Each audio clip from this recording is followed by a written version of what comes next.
Distinguished guests, Air Chief Marshal Mark Binskin, Graham Butch Johnson, previous chairs of OSIUS, Graham Kelly in 1999, Blanche Dalpaget here representing the Honourable Bob Hawke, who was chair between 2001 and 2013, Mark Bethwaite, chair twice between 2013 and 24, and I was sort of the interim chair.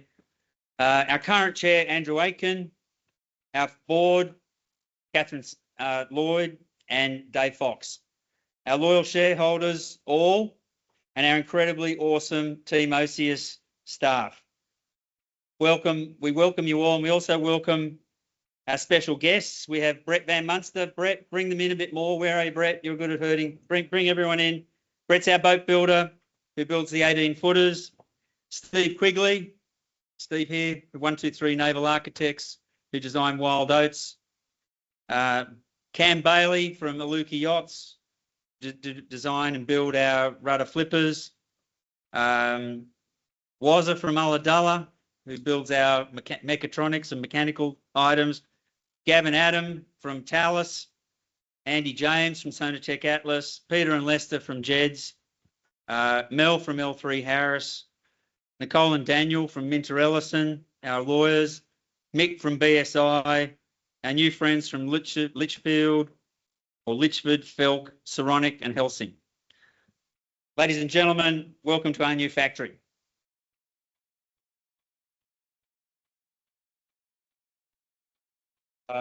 People say to me, the place looks like $1 million. And I say that's true because that's the rent.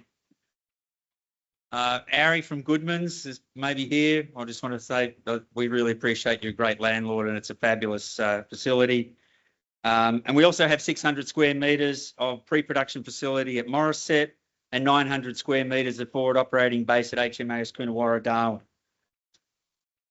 You may have noticed we'd hung it just discreetly somewhere in our workplace, a modest Australian flag. Why? Because we can. Because we are 100% Australian. And not many Australian defence primes can do that. We're proudly 100% Australian. Born and bred in Ulladulla, and I acknowledge the Ulladulla shareholders here and the Ulladulla people that work from day one, and particularly honouring Butch, who will be christening one of the boats. We paid our dues in the tough, unpredictable seas of Australia, varying from doldrums to cyclones, making all our mistakes while no one was looking. And now this little Aussie company is taking on the world. What we're doing is real. It's not science fiction and it's not a PowerPoint rendering. Some quick stats is that not including the USA and New Zealand, the Blue Bottles have covered more than 162,000 nautical miles, which is equal to 258 Sydney to Hobarts, or 7.5 times around the world at the equator, or 78% of the way to the moon. When we started, thank you. And it's a credit to Team OSIUS, it really is. When we started operating out of Darwin 18 months ago, we were aiming for 1 month at sea, which was a stretch goal for us at the time. We're now averaging 2.5 months at sea per Blue Bottle. Maximum so far is 165 days at sea. Usability is approaching 300 days out of 365 that the boats are on the water, and these records are being smashed every month. Also, recently, we went through Cyclone Fina, and you may ask, how did we go? We enacted our cyclone plan, which was to get Blue Bottles that were close enough to home to get them home, and those too far away to head as far out to sea as possible. So we finished up having 7 tied down in Darwin and 7 at sea. When Fina passed directly over the 7 Blue Bottles, it was only a tropical storm with winds of only 40 knots. This is business as usual for us, and so the score was OSIUS 7, Fina zip. Business-wise this year, while we've been moving into this new factory, we've continued to deliver on contracts for Australia, New Zealand and USA. All our Blue Bottles now are the 6% bigger, larger 24-foot design, and this means that with the magic of the volume cubing, with the squaring of the length, that we can now fit a diesel generator into a Blue Bottle, and I'll talk more about that in a minute. This year, the Blue Bottles became Navy registered vessels, which is a lot of work to get and a big deal. And Peter, our CTO, sent me an email showing that Blue bottles now are greater than 10% of the Royal Australian Navy's fleet by number, but not by tonnage. This year, we've also won some awards. We won the prestigious McNeil Award at Indo-Pacific. This was an outstanding success for us with the HNC christening a blue bottle and subsequent multiple inquiries. Last week, we signed another contract with Marine Parks Australia to do monitoring over Christmas of Australian fishermen. And in breaking news on Wednesday, OCS was certified as an ISO 9001 company. With everything else going on in this year, we're formally recognised by auditors as having our integrated management systems complying with quality, environment and international standards. And again, a huge shout out to Team OCS.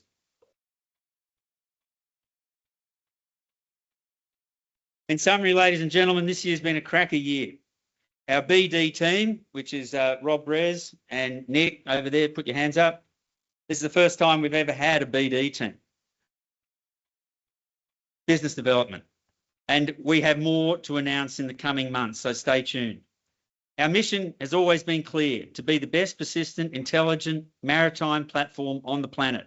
And while others are talking and every company in the world has diesel-powered offerings, we've been sticking to our knitting, harnessing wind, wave and solar power to stay indefinitely at sea, to be the satellites of the sea. And now with our 24-foot larger blue bottles, we can add a diesel generator with 400 litres of diesel fuel. And this is to do high-powered jobs such as bathymetry and to operate a vessel with a winch and deploying an array at high latitudes. In example, for places up north in the Atlantic, for example, where there is no sun in January, February, there is none.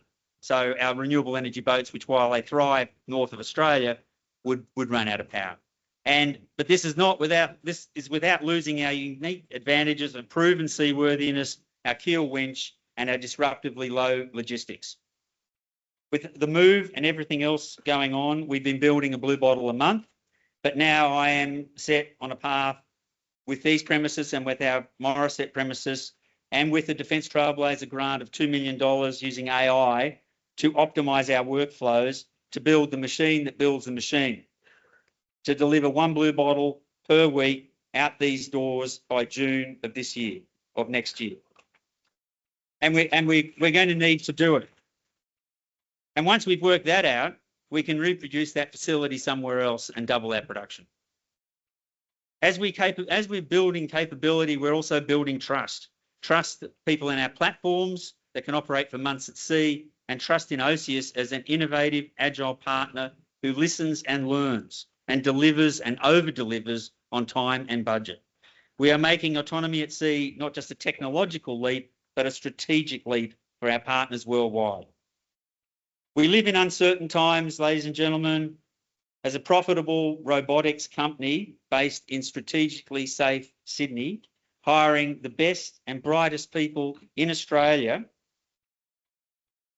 we see two clear megatrends. The first is unprecedented geopolitical uncertainty, and the other is this enormous, unstoppable wave of AI, autonomy, and uncrewed systems. OCS is investing heavily in AI and autonomy, but innovation and vision do not win the future. Cooperation makes it happen. This is where you come in. To all our suppliers and stakeholders and investors, I'm here to say that there is a wave of AI coming with autonomy and uncrewed systems, and let's catch that wave together. Thank you.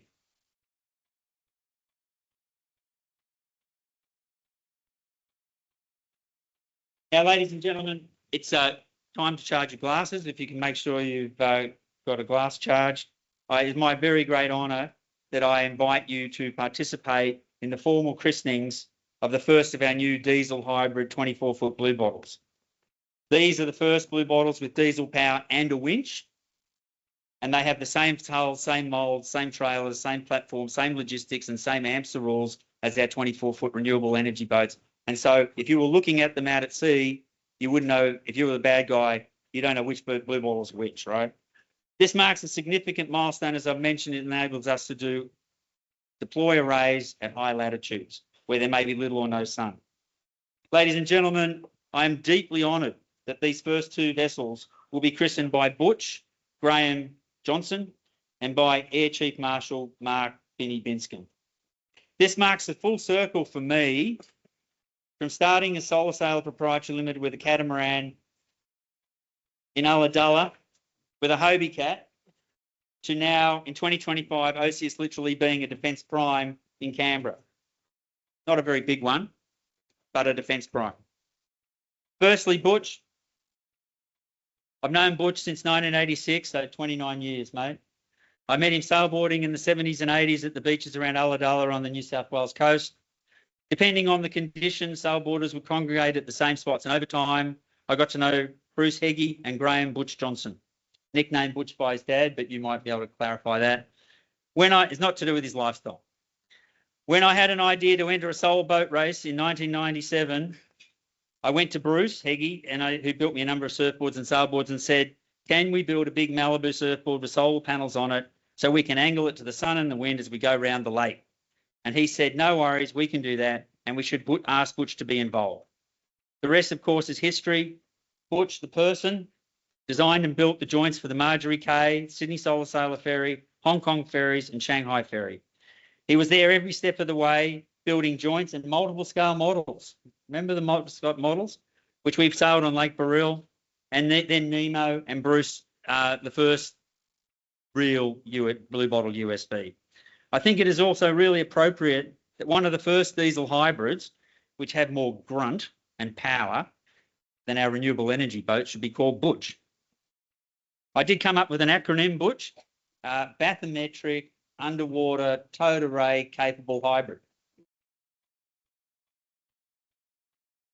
But I'll leave the marketing department to that one.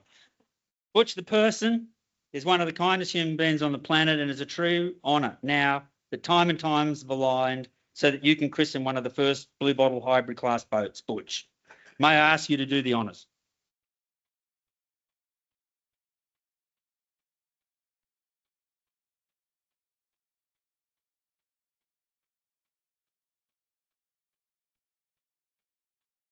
It's a privilege to have this boat named Butch after me, but I was just one of a team that worked on these boats, and there was a lot of other people that worked on the earlier boats, and it's a credit to Robert and Susie, who are stuck by the solar boats right from the first one at solar boat race, Marjorie Cay, to now what he's got here.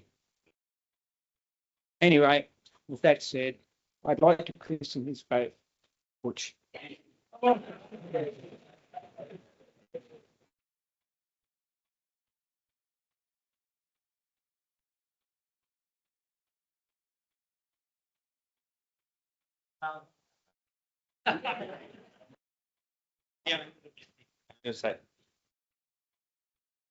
The second vessel, it's my great honour to have Air Chief Marshal Mark Binskin, AC, christen. Mark was the Chief of the Defence Force in Australia from 2014 to 2018. As Chief of the Defence, Mark successfully led the Australian Defence Force, comprising 80,000 permanent and reserve personnel, to significantly improve capabilities and responses to major global events, and championed organisational change across areas of national security, culture, diversity and leadership performance. Since joining OCS as our National Security and Defence Advisor in 2024, Mark's insight, calm leadership and deep understanding of defence and national security issues have been instrumental in shaping OCS's strategy.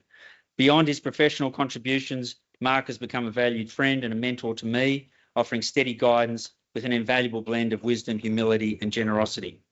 I met Mark when he was the patron of the Spitfire Association in 2017, and we had our very first, what was called at the time CTD, technology demonstrator to build Bruce, the first blue bottle.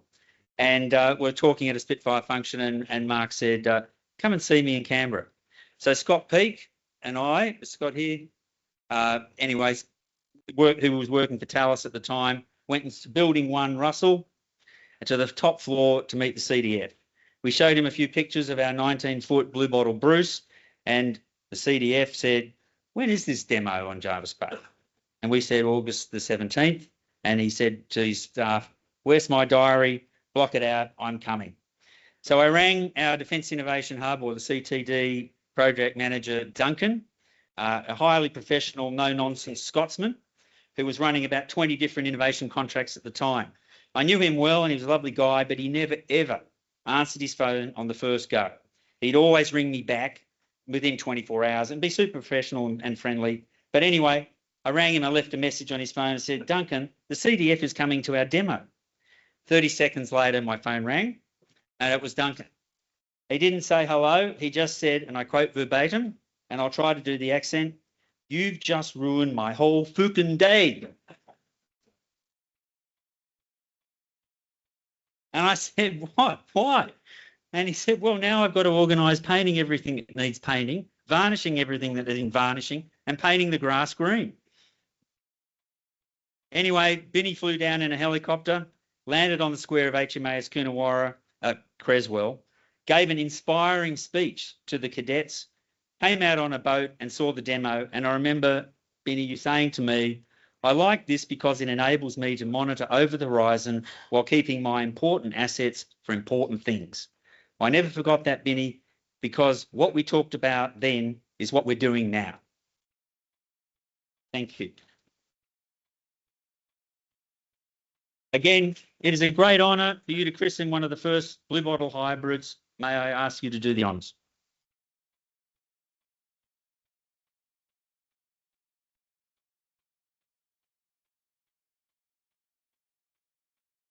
Robert, thank you for that, and thank you for the privilege of being able to launch this. First of all, I'd like to give my congratulations to you and your team, your growing team, for what you've done over the years.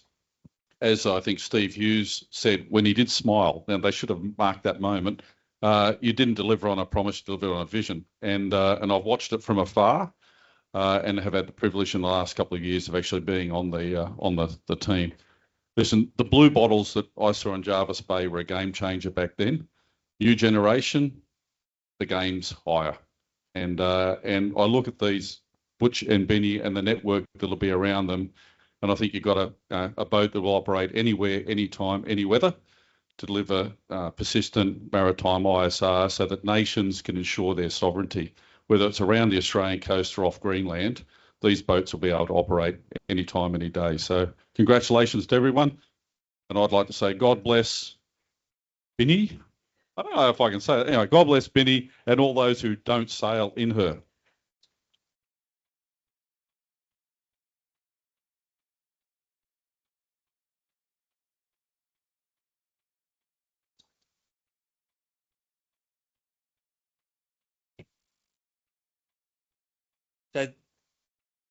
So that's it, ladies and gentlemen. I really thank you for helping us be here to celebrate. The bar is open, the pizzas are there. Look forward to chatting to you all, and thank you all for being part of this. Thank you.